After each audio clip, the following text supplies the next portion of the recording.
Hey, it's Dr. J. I'm here in the Learning Last studio to show you one more example of completing the square. This one, it's a little bit tricky. It's got some details that I think will give a good example of the whole process. So the first thing you should do is to divide everybody by the leading coefficient. Yeah? Unless, of course, the leading coefficient is 1. Which it's not, it's 10. So we're going to start off by dividing everybody by 10, all the terms. Now, technically, you're supposed to divide this side as well. I sometimes omit that step because you're dividing 0 divided by 10, which is just going to be 0.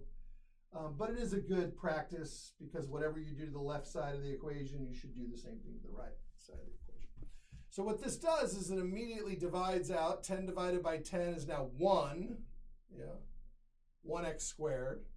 We typically just don't write the 1. Yeah, that makes the problem a lot easier. And then you're going to reduce these if possible, or divide them if possible, whichever the case may be.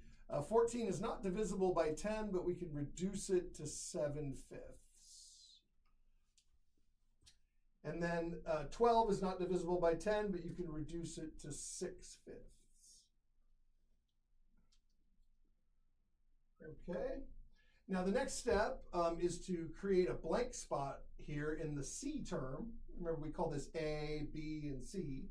So we're going to move the 6/5 to the other side.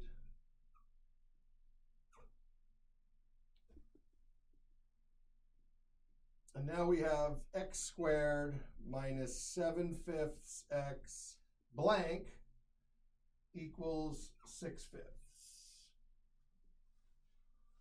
Okay, I like to leave a blank here. Yeah. That's what we call the completion of the square, right? We're completing the square. So now we're going to do a little mental math. All right, I hope this pen works. Oh, nice. So we're going to look at the middle term, all right? It doesn't really matter that it's negative. You could just take 7/5. It won't affect the answer, but it is a good idea to keep in mind that that's a negative for later on. So you really only need the 7/5, and you're going to divide it by 2. Right? Sometimes you'll do this all mentally. I got off the board here. Let's stay in the board.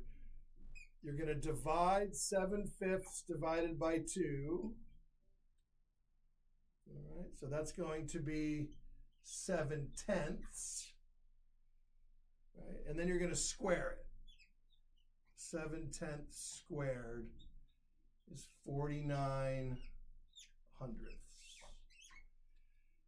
This pen is dying on me. So 49, oh, that's a nice one, 49 hundredths. All right, that is your perfect square. That's going to go here and here.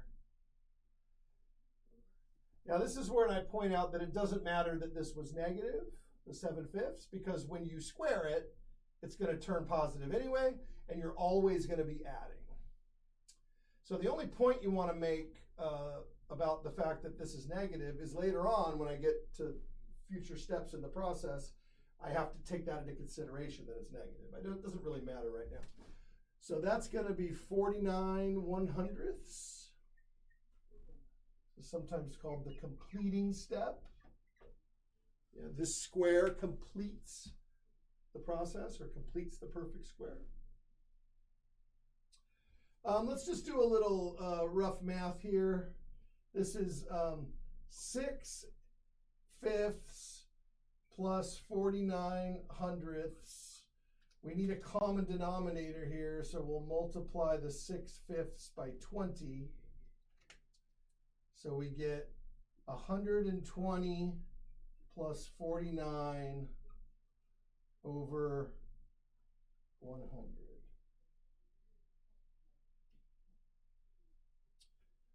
All right, I got room for one more step. That's going to be 169 over 100. All right, and then this side, just bring it on down. I'm running out of space, so let's come up here. We'll come off the board and come back in up here. So I've got x squared minus 7/5 x plus 49/100 equals 169/100. All right, we're good. So keep in mind, this is just a manipulation of the original equation, right? So whatever this, the solution to this equation is equivalent to the solution to this equation. And you might think, well, Dr. J, I would have just rather kept the original. The original looks much easier, right? And that may or may not be true. Sometimes the original looks terrible and this one looks nicer. All right, so I'm using this as an example of the process, and I'll leave it to you to decide which ones you think are easier or not. That's a question for you to ask yourself. Now, really, the reason why we do this is because factoring is supposed to be much easier now. Because this is a perfect square, you look at the middle sign. If that middle sign is negative, then it's a perfect square negative. So two factors that are both negative. If that middle term had been positive, then it would be a perfect square positive, meaning both terms or both factors are positive. The last term is always positive. All right. So this is why we call it completing the square, because it's always a perfect square. Now you might want to pause and think to yourself, why is it 7/10? Right? Because the middle number is 7/5, and the last number is, the constant term is 49/100. Well, you could just trust me if you like. It's correct. You have no reason not to trust me. But you should probably always ask yourself why. Well, the reason why is over here, right? 7/10 divided by 2, or 7/5 divided by 2 is 7/10. That's another way of saying if you added 7/10 plus 7/10, you would get 7/5. Right? Remember, factoring is a two-step process where you ask yourself what numbers multiply to be the constant term and add to be the middle term. Right?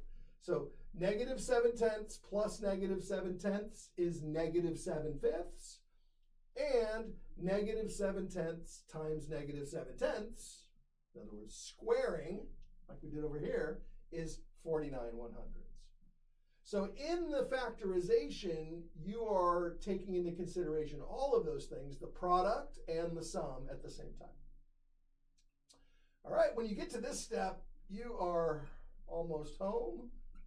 You're going to employ your square root principle.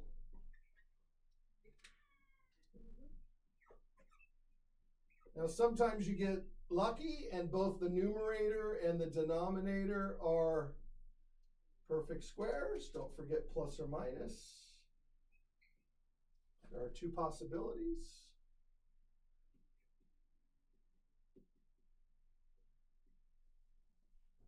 All right, don't forget that. It's off the screen a little bit, but here.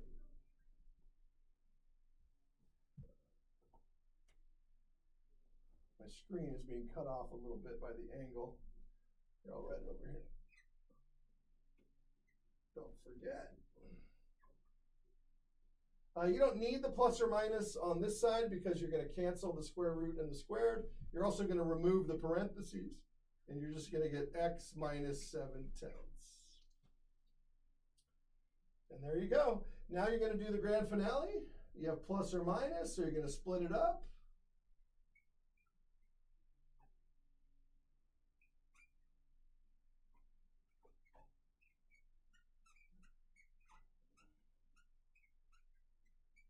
So you got your plus or your minus. The order doesn't matter. Sometimes I like to write minus plus, reading it negative to positive. I've already written it, so I'm going to go ahead and finish. And then I'm just going to move the 7/10 over, so I'm going to add 7/10 to both sides. So I get x is 20/10, or I'm going to add 7/10, add 7/10, or